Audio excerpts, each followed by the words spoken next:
This is Beyond the Big Screen podcast with your host, Steve Guerra. Today, I'm very happy to be joined by Jenna Ricker and Greg Stuhr of the 2016 film The American Side. Jenna Ricker is the director and co-writer with Greg Stuhr, who is also the star as the lead Charlie Pazinski. The movie set in Buffalo, New York. You could say Buffalo is even more than just a setting, it's a supporting character.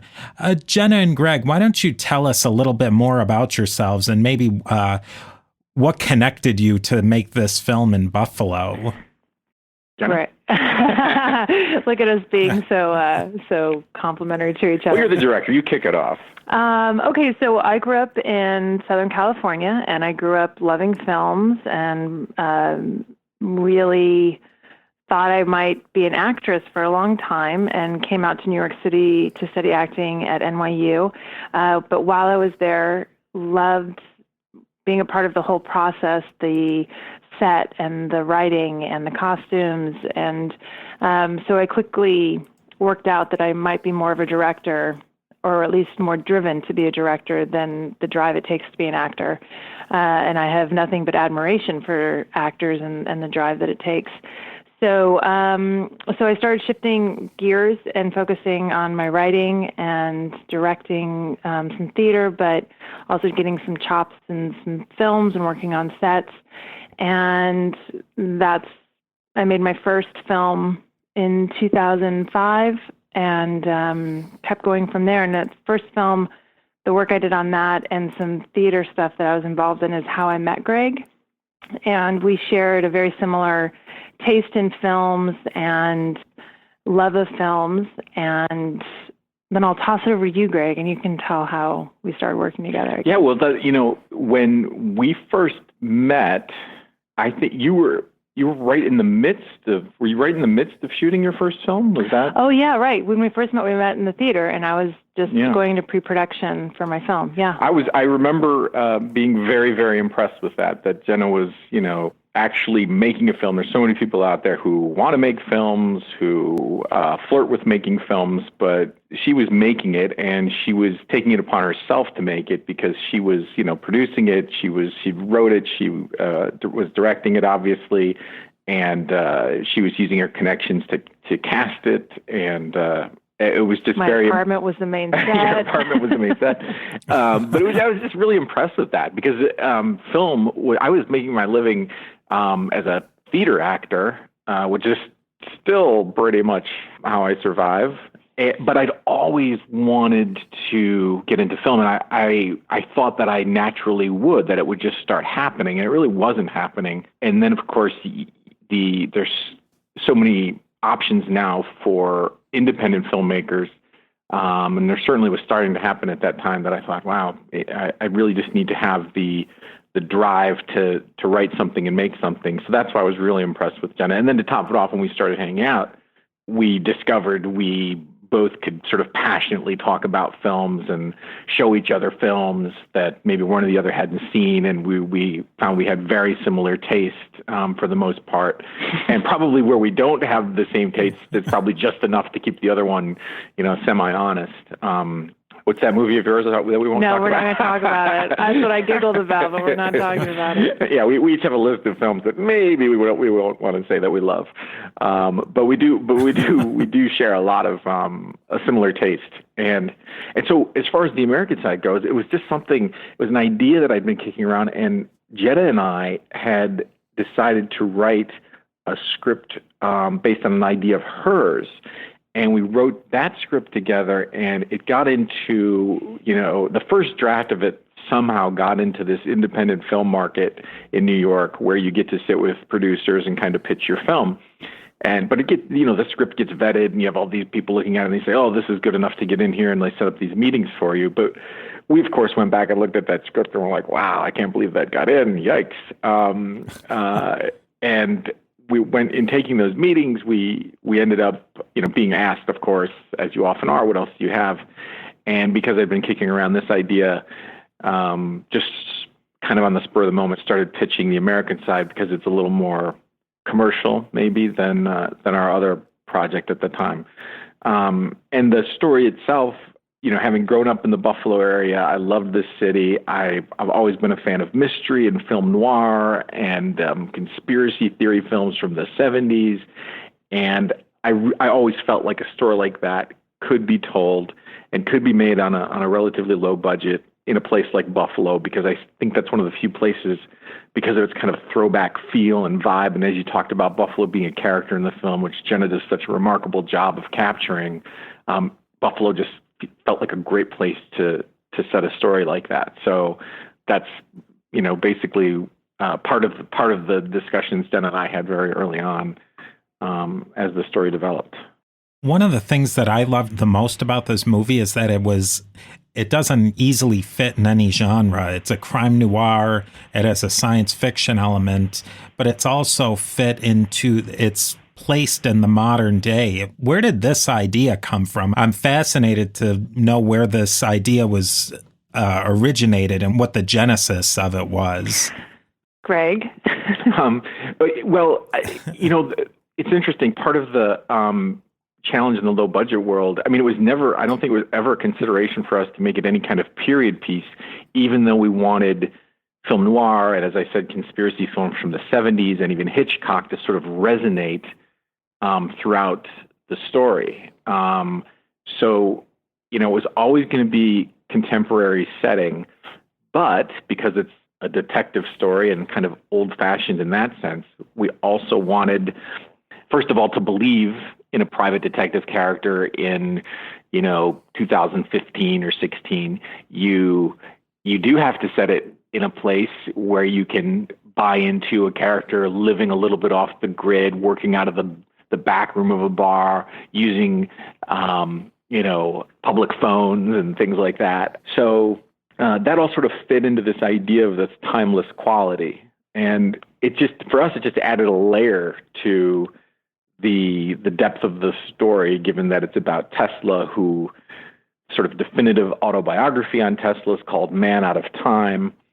And then we've got this main character of Charlie Pazinski, who's this detective who's kind of out of time. One's kind of forward thinking, the other one's a little backward thinking, but the two of them in a way come together in this world. And Buffalo certainly feels like a place where you can imagine that might happen. Well, and also along those lines, I think one of the key reasons that the Tesla element even exists, and then so much of the story is born out of that, is because, in wanting to tell a story back in his hometown of Buffalo, Greg, you went down that rabbit hole of like, what were some of the things that were happening here? How could a story really connect? And that's when you found all this Tesla lore. And then for us, it became, for me being introduced to Buffalo, this is my introduction to Buffalo, is this story. And, to go through the historical stuff of the time he spent there and, electrifying the city with the power of Niagara Falls, it just seemed like this perfect story that could only be told there. And that was such an important facet for us going out with the film too. Oftentimes you out for investment and people say, oh yeah, great story. Love that it's set in New York. We can shoot it in Toronto for a lot less. And Toronto never looks like New York City. You always know you're not in that place.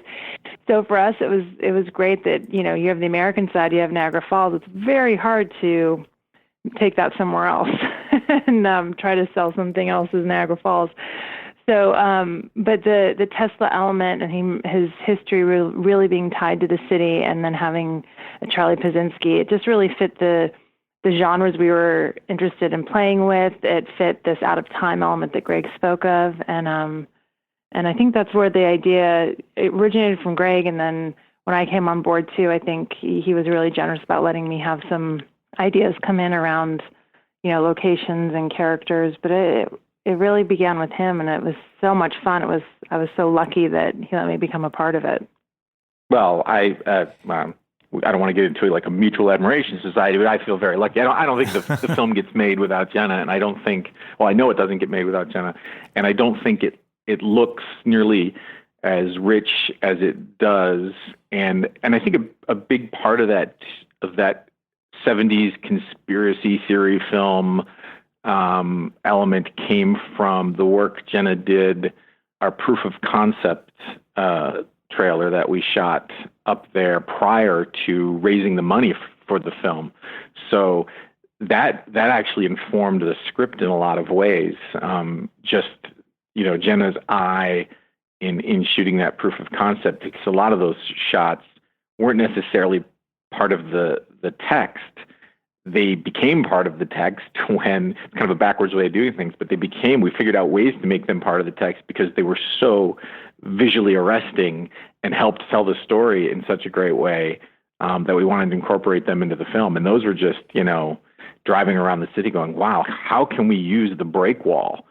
Because it's got film noir written all over it. How do we figure out a way to use that, And lots of locations like that. With the location, I mean, this is a hard-boiled detective story, and you name it specifically the American side. And I would say for most tourists, if you look at the American side of the falls, it's definitely a lot less glitzy than the Canadian side, which is much more touristy and, I mean, in some cases, a little nicer. Did that play at all into the whole feeling you were going for the movie? Well, I know that, so when Greg first said to me, well, I've been kicking around this idea, it's called the American side. And I said, I don't even know what that means, but I love it. I was not familiar with the Canadian side or the American side of Niagara Falls. And anyway, and then he said, well, do you know what it means? And I said, nope. And then he explained, the American side, the division between the two. But one of the key elements was that the American side is, of all the lore around the falls, much to do with the daredevils and the people who've gone over Niagara Falls, no one's ever survived the American side. No one's ever gone over that side and survived because it's rocky and it's dangerous and it's much more ethereal in that way, I guess, or visceral in that way. And I still hadn't been to Niagara Falls at that point. And so I thought that was really an element that was powerful just in the description. And then when I got to the falls, I understand, certainly there's the more touristy side, and Canada's really capitalized on that. But the park of Niagara Falls Park is beautiful, but the power of the falls, I think for me at least, I've really felt on the American side. You've got this beautiful wash of the Canadian Horseshoe, and it is majestic. It's beautiful. But when you come underneath at the Crow's Nest and you're standing underneath at the Crow's Nest on the American side, you really do, I think, get a sense of how powerful, how big, how momentous this is that you don't get when you're standing up at the top at Prospect Point. You're like, wow, look at all that water. It's so pretty going over the falls, going over the edge. And then you come underneath it and you're like, oh my God, we're at nature's mercy here. And I think that was one of the things about it that was really connected to the story about a guy who's a bit of an outsider. And one of the tropes, of course, of noir and conspiracy theory is that it's a guy, average Joe guy, who is in a heap of trouble. He's in something much bigger than him. And what's bigger than Niagara Falls, So it just felt like such an immediate connection in that way too.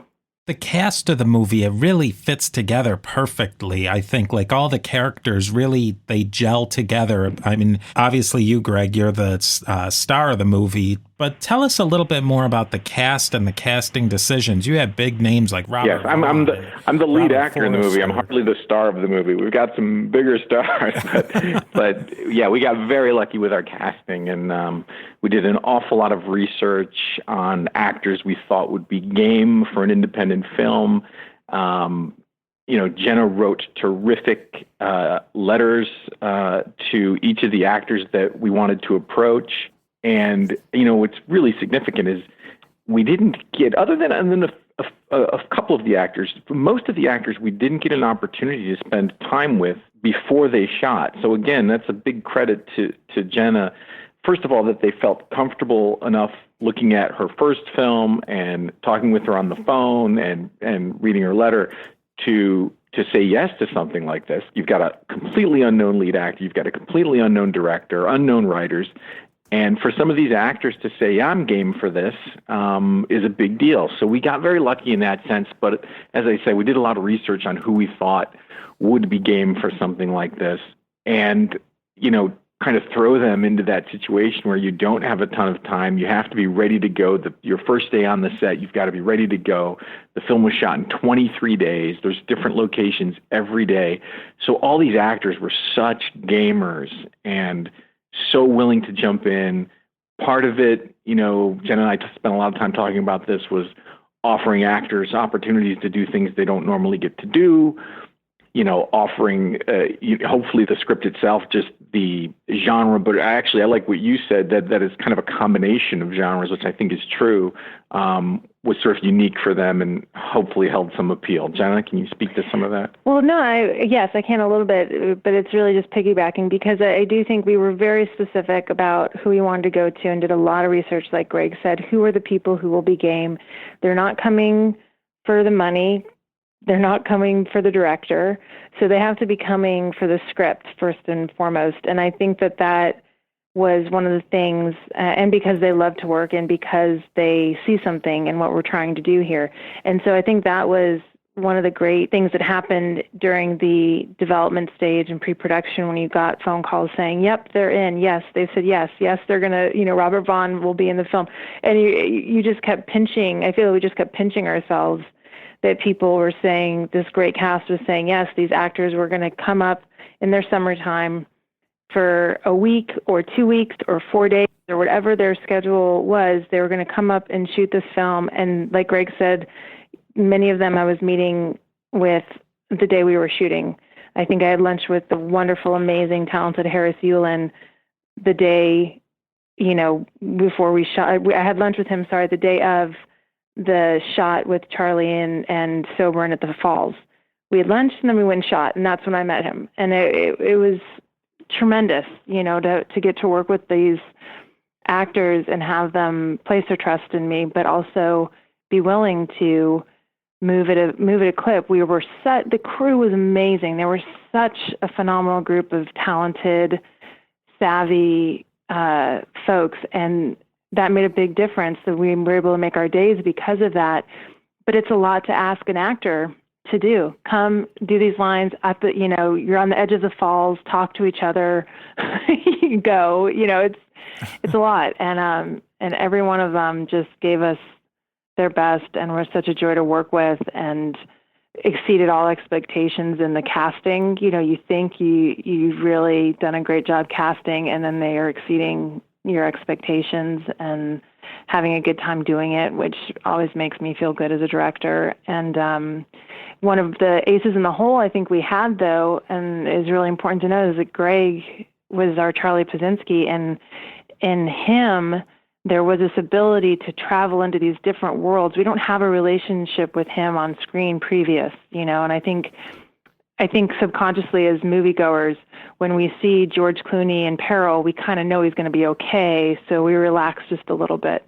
Well, we don't know Greg Stuhr, and we don't know this Charlie Pazinski character, so it adds a level of what's going to happen, what's going on, because he opens the door to somebody we do have a cinematic relationship with, and it kind of keeps us off kilter enough to both pay attention and invest in the plot, but also be concerned for his well-being, because he actually is the one we don't know will survive. So, Jenna, what you're saying is my lack of fame really paid off. It did. That's exactly what I'm saying, Greg. Your lack of fame my was the ability best. to fly under the radar. It was one of the best things we had.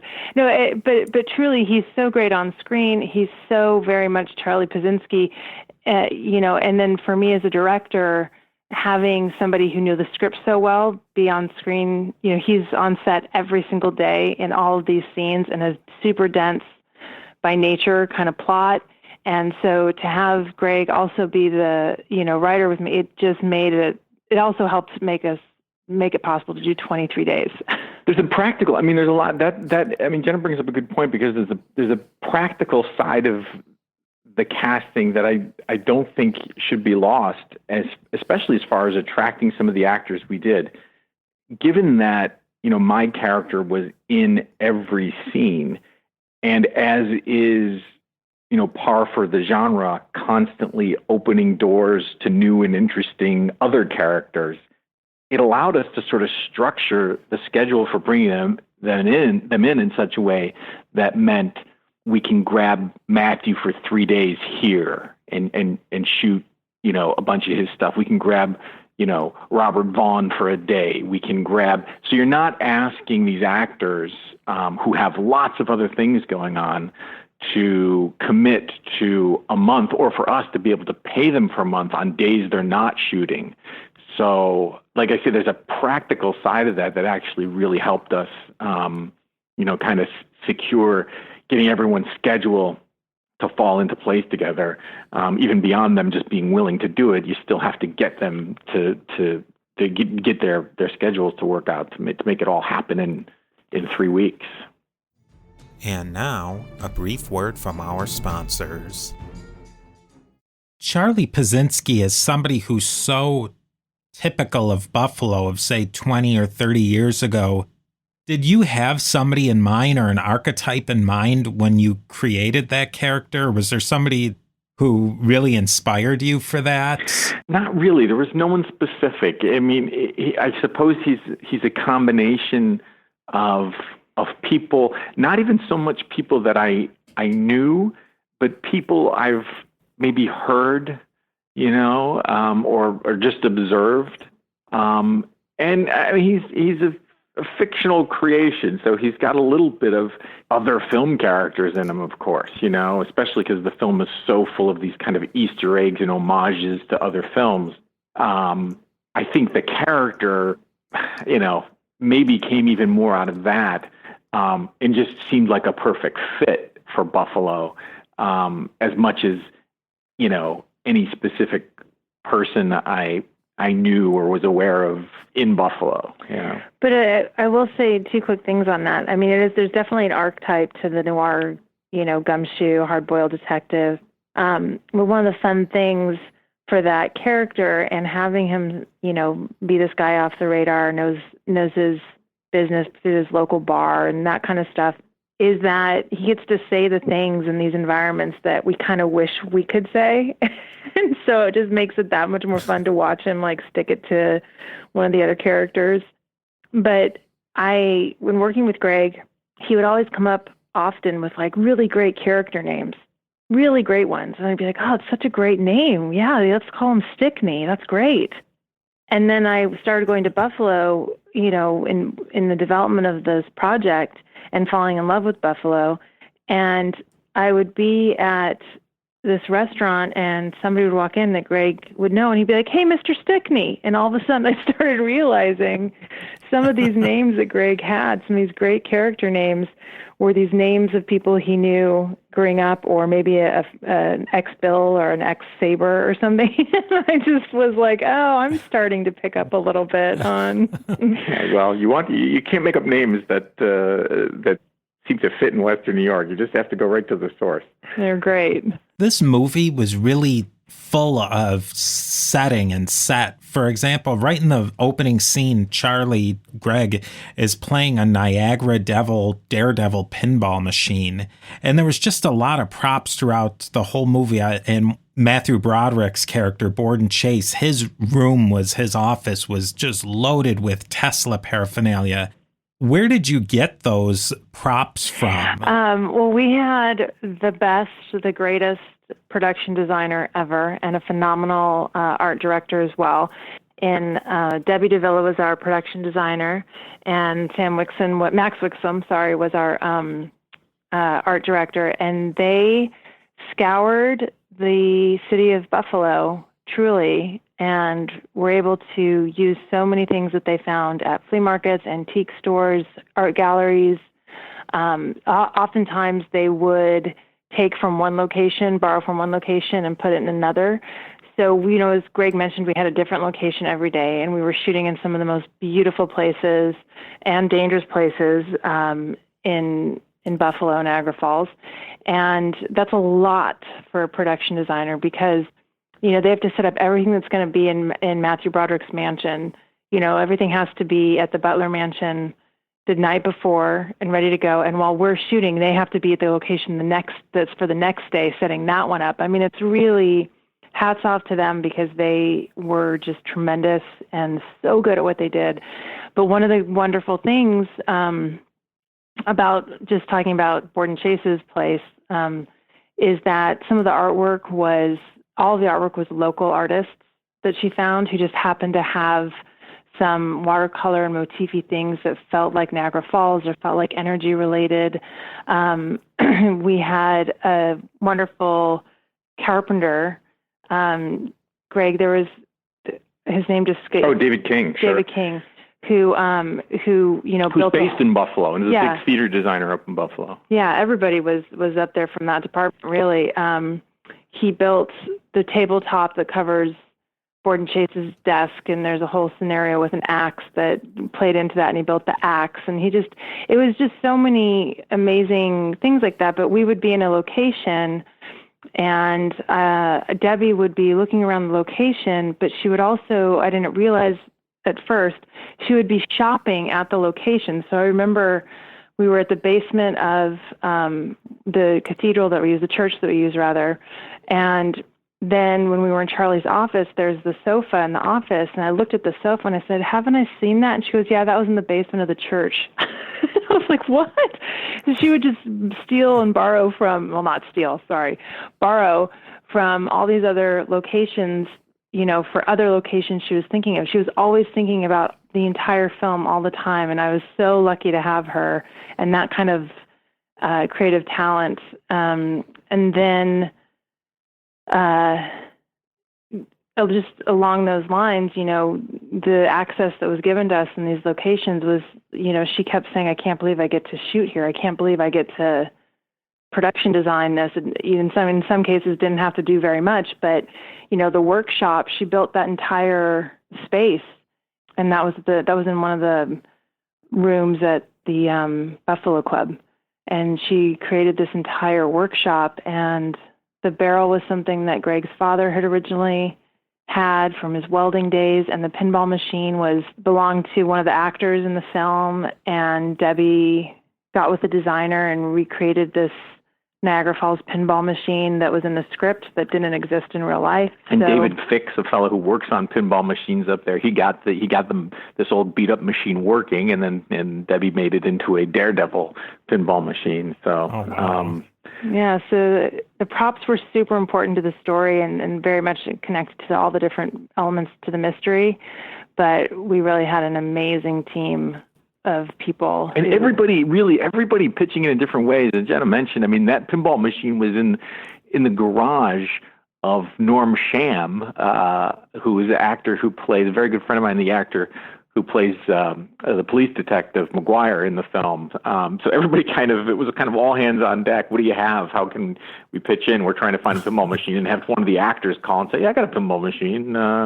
You can do what you want with it. So amazing that, it went from this beat up pinball machine in his garage to like this key part of the film, thanks to Debbie and Max and David King and David Fix, So there's so many things like that where there's people contributing in so many different ways to make things look and feel exactly the way they need to look and feel.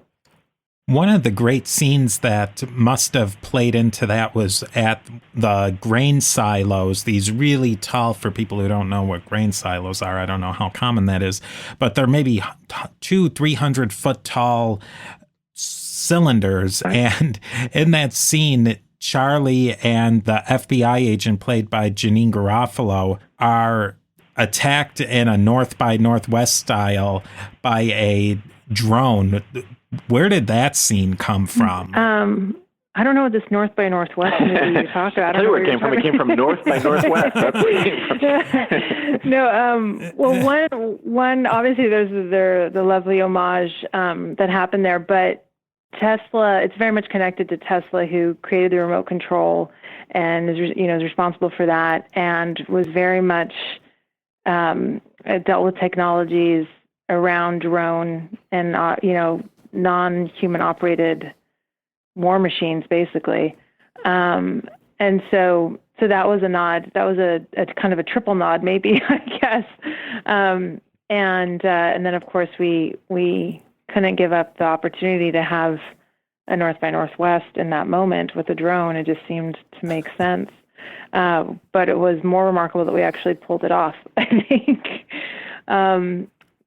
Shooting at Silo City and the grain elevators there was one of the most hectic, biggest days of our shoot, for sure, but also one of the key elements from our script in the beginning. And the guys there, Rick Smith and Swanee Jim, these guys, just for the couple of years it took us from concept to actually being there on production, were always so supportive and keen on giving us access and helping us make it happen. And it was great. And then the guy who flew the plane, the model airplane, was one of those, like Greg mentioned in the previous question. It was one of those moments that came together because our props master said that he saw a sign for a model airplane show, and maybe we should go check out the model airplanes there, because we were coming up short on how we were going to we obviously weren't going to get a drone, and so how were we going to get this to happen? And this is in the middle of the shoot, so we're 2 weeks into the shoot. We're 2 weeks into the shoot, and we still we haven't quite figured out how we're going to pull off this sequence. Yeah, so we're 2 weeks into the shoot, but even more, this is on a Saturday. We're going to go see some people fly some planes at the show, and we're shooting this scene on the following Wednesday. So we're 4 days away from one of the biggest production days. And, if we don't have it, it becomes a slightly less heavy production day because we won't have to shoot this thing. And then we have to figure out how we get Charlie into the grain silos and how do we separate him and Nikki, and, all these reasons, plot-wise, that we have this plane as well. So we go out to Hamburg and we're watching these guys fly these planes in competition. And this one who wins has a particularly perfect size plane. He's flying it great. So I approach him once it's all done, and I introduce myself, and I'm pretty sure he thought I was crazy at first. Like, what is this woman talking about? She's making a movie and blah, blah, blah. Like, what? But he agreed to see if he could, to meet with our prop master in the next couple of days after that and see if he could get enough runway space to safely lift the plane up, fly it around, and bring it down. Because, even though it seems like there's all this open space between the silos, it's not a lot if you need some running space. So it all worked out. And then we got there on the day, and, our stunt coordinator showed Greg how to run and dive and what we were going to do. And it was amazing, actually. It was one of those things where, like, I can't believe we did it. We did it. So a long, exhilarating day at the grain elevator. I feel like I can remember it, like, moment by moment, that entire day. It was that kind of, like, that intense. And now, a brief word from our sponsors. Yeah, that definitely must have been a day to remember. Let's talk just a little bit about the dialogue, because the dialogue is so classic Gumshoe and film noir, but I think that it was even raised up a level. Like, there was an example where Borden Chase introduces Charlie, and he's Mr. Pazinski is a genuine gumshoe in the tradition of Philip Marlowe. And then Charlie says, I prefer Mike Hammer. And Borden Chase says, even your idols are second rate. Like, all those lines were just perfect. Was there any room for the, people like Matthew Broderick to ad-lib, or was that all pretty much to script because you had such a tight schedule? Yeah, it was all to script because we had such a tight schedule, actually. I mean, that's not only that, it also, and with a plot, such a plot-driven mystery, that's already in and of itself dense. We really didn't have a lot of wiggle room because it could be the line that gets ad-libbed is actually going to unthread this whole thing. So the actors were really, really respectful of the script in that way and really stuck to the words. And I mean, there's not a lot, but there's some elements and scenes in the final film that there was more dialogue that we, in the edit, you sort of start to feel like what's what's moving the story, what's clogging the story, you know, so we stripped some stuff out. But these actors really learned a chunk of dialogue, and in the kind of dialogue that, you know, is a little, you know, ever so slightly stylized here and there. And they just did such a great job really making it their own, but there really wasn't room for ad-libbing. There's some moments that within the moment there's a reaction or a look or a wink or something that, you know, that all the actors bring. I mean, they definitely bring so much in that way, but actual dialogue-wise, they stuck pretty to script, right, Greg? Yeah, definitely. And I think one of the ways to approach the writing that always seems very healthy, especially if you're coming from an actor's perspective, is to write characters that say things that you would love to say, so that every part you want to play, so it feels like even you know, characters that appear in one small scene and have 3 lines, to give them something. I mean, every actor has been in that position where you're like, well, you're excited about this opportunity to do this shoot, but you've got 3 lines. Gosh, I hope one of them is good. I hope one of them lands something.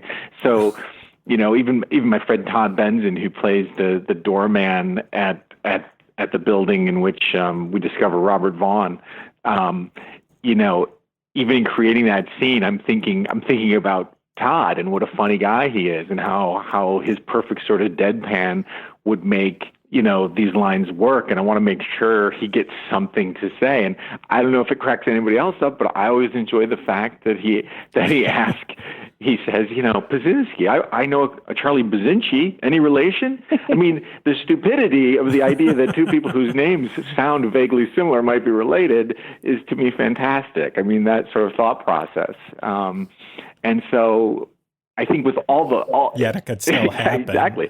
Exactly. Of course. And you don't even think about it. I shouldn't even say it's stupid, because it's something I might say. Hopefully it's not stupid. It's just something, that sounds, you know, you think small world. But I think for so many of the characters, I think that's kind of the way we approached it. It was like, you know, you want to make sure that, and hopefully that's part of the reason they said yes to doing it, that they get to say things like, even your idols are second rate and things like that. So I think, you know, the script had to be written and adhered to kind of within an inch of its life because of the time constraints. But as Jenna said, it's also, the script is constructed in such a way that it's very dense, very complicated. It's a little bit of a house of cards. If you pull one piece out, it's going to kind of mess up everything else. And, you know, and Jenna had to do this too with the direction. I mean, she had to, you know, plot out how she wanted to shoot these scenes within an inch of their lives too, because we didn't have time to sit there on the day and go, well, what if we put the camera here? Or what if we put the camera here? She had to know going in, which is, again, extremely difficult when you haven't had time with the actors, you know, and your crew is always trying to stay 3 steps ahead, and everything is rush. So the fact that the set was coming together every day the way it was, in such a calm way, in such a determined way, and that, you know, the team was really working extremely hard. Everyone felt like they had a stake in the film, which was great. And I do think a lot of that is a credit to Jenna and how she runs her set. I think that's a big factor. But there wasn't a lot of wiggle room for anyone to be, you know, get too far outside the box for the planning that went into it, either script-wise, shooting-wise. It's just too tight. She has, just like the lines in the script, there are certain shots. A shot might reveal something more than a line of dialogue. So Jenna had to make sure we are getting every shot and every angle in a way that will tell that jigsaw puzzle of a story. One other thing I wanted to add. Thanks, Greg. That was very nice stuff you said about me. You're welcome. I don't pay him anymore, now that he's not working as my actor, but I appreciate. No, the thing I was going to say about these actors, though, one other thing that was just so much fun is, you know, we've mentioned that a lot of the times I was meeting them the day of, but they were all such, you know, consummate actors and so good at what they do. And I was so lucky because we rarely got more than 3 takes of a scene. Right. We probably averaged out to about 3 takes. And certainly having Greg, like I said, as the anchor was huge, because he was always totally present, totally on, just delivering Charlie phenomenally. And in conjunction with that, these actors, many of which had come from a theater background, they were so prepared, and they had done some real thinking about their character.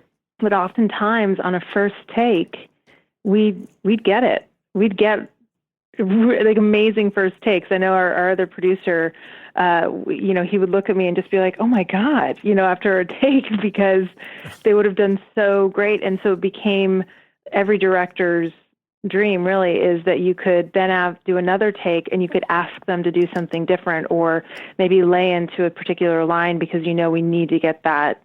That needs to be pointed up a little bit. And it would be like easy peasy. We were never like searching for the character at the shoot. And that was so much fun, actually, but also just a real gift in the casting. So I wanted to mention that.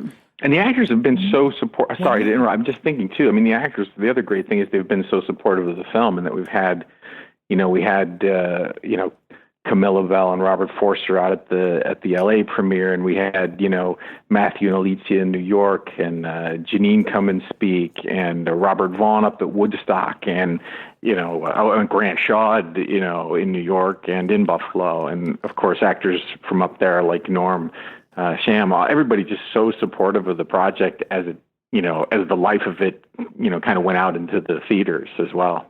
What are the challenges of shooting in a place like Buffalo that's obviously, it's not really a huge film town? Was it difficult to shoot, especially when you're doing such an aggressive schedule? It is not a film town yet, Stephen, but we're working on it. It was precisely because of the logistics of Buffalo that we were able to do what we did. So if we tried to make this anywhere else, we would have easily been a 40-day shoot, if not more. The logistics there were so phenomenal. The film commission was so helpful. The police, everybody, in terms of the different things you need to have at your ready, closing down streets if we needed to, or diverting traffic, or giving us access to an area like the, Colonel Ward pump station. Everybody was just phenomenal. The doors that opened for us for locations, we just kept, I think, pinching ourselves. But logistics-wise, my assistant director in film really is the steward of the schedule. And they need to make sure that we're getting the shots we need when we need them, so that we can make sure we keep our schedule, and so that they know when trucks are unloading, when they're loading. They're just the schedule brain of the whole operation. And I had a phenomenal one. This guy named MacLeod. He's just fantastic. And he was new. He was coming up from New York City, so he didn't really know Buffalo in the way I had or do because of this project. And so I remember coming down and looking at his big magnetic board of scheduling, and he kept saying, "Well, I just can't figure out how we're going to get this and this and this," whatever those scenes were. And I remember saying, "Well, the good news is that the boat basin is just on the other side of the Skyway from underneath the Skyway." And he looked at me and he said, "Wait, what?" And I said, "Yeah, we can just do a company move." And then, Kleinhans is just down the street from Buffalo Seminary where we'll shoot this thing. And he ended up looking at a map, and I would point out where things were. And he was overwhelmed with joy, but also just shocked. He said, we can just make that happen. And I said, "Yeah, there's not going to be traffic. We'll be able to make that work."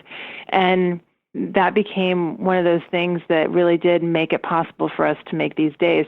And then our locations manager came out from Los Angeles, also not familiar with Buffalo, and he left begging. First of all, he left crying. He loved it so much and did not want to leave. That's true. It's very true. He literally left crying. He left crying, and he begged me to make a movie every year in Buffalo. He said, "Please, please, just I have to come back." He said it makes him happy. It's good for his soul. People are wonderful to work with. It's a possible place to shoot in, He's remained friends with so many of the people at the different locations, the Polish cadets. I mean, it was an amazing thing to watch. This was the guy who on his flight to Buffalo was saying, "What the heck am I leaving LA to go to Buffalo for? What am I doing?" and never wanted to leave. Never wanted to leave. And, he works in Los Angeles predominantly, and he's cut his teeth in New York City as a locations manager.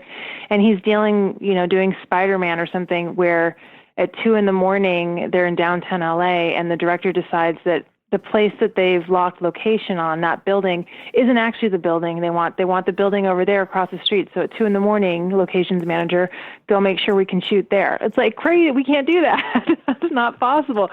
So for him, he just was so much enjoying the way everybody was opening their doors and being helpful and trying to see how they could help him in doing stuff. And the police force was wonderful. He said working with them was just so great.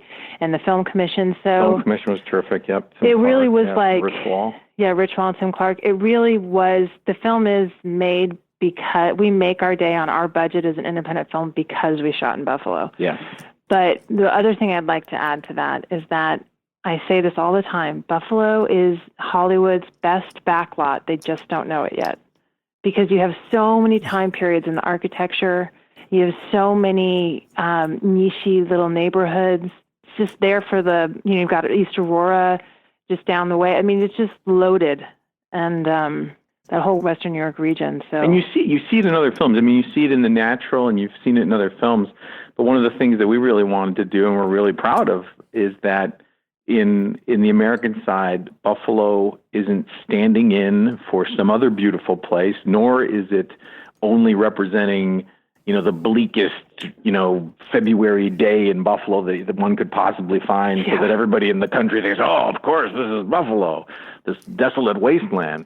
It's Buffalo as Buffalo in all its richness and color, and some of it's very Rust Belt, and some of it's very, just turn of the century gorgeous. I mean, there's so many elements. I mean, I think the new line, you're asking about like getting from one great location to another. I think our line should be, how do you get from one great location in Buffalo to another? You turn the camera around. And that's all we had to do in some cases was literally turn the camera around. Yeah, it's true.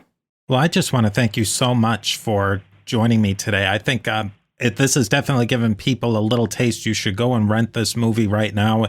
It's available on Netflix and all the streaming services. It's a great movie to really see a great example of the film noir genre with that really the science fiction piece of Nicola Tesla, which never gets old. Well, thank you. I just want to really quickly give a shout out, speaking of phenomenal people who worked on the film, to David Shire, who was the composer for the film, also the composer for The Conversation and All the President's Men and The Taking of Pelham 1, 2, 3. The great, phenomenal David Shire, but also born and raised in Buffalo. Indeed. Another Academy Award winner, David Shire. We're very lucky to get him involved as well. So the Buffalo connections are all throughout the film. Yeah, and we're looking forward to the next project we can bring up there. That's for sure. Absolutely. Thanks so much for having us. This was fun. Thank you so much, Stephen. I hope you've enjoyed this very special, first of its kind Beyond the Big Screen, where I talked with the director, producers, writers, and actor from a major Hollywood motion picture. I am really honored to have the chance to talk with Jenna Ricker and Greg Stuhr about their amazing movie. I'm especially appreciative of Jen and Greg spending their time with me. This was actually the second take, so to speak, of the episode, the first having some technical difficulties. This is the third and final episode in our series on Nicola Tesla in film, literature, and life. I really hope you've enjoyed what you've heard. I highly recommend you check out the movie The American Side. You can find it on any streaming movie service you prefer. It's just an excellent and really fun movie. If you have any ideas for shows or would like to talk about movies, especially this movie that we've discussed, there are many ways to get in contact. Two of the great ways to get in contact is always email Steve at a2zhistorypage.com, or you can join the new Facebook group by searching for A2Z History Page Group. And I will see you next time beyond the big screen.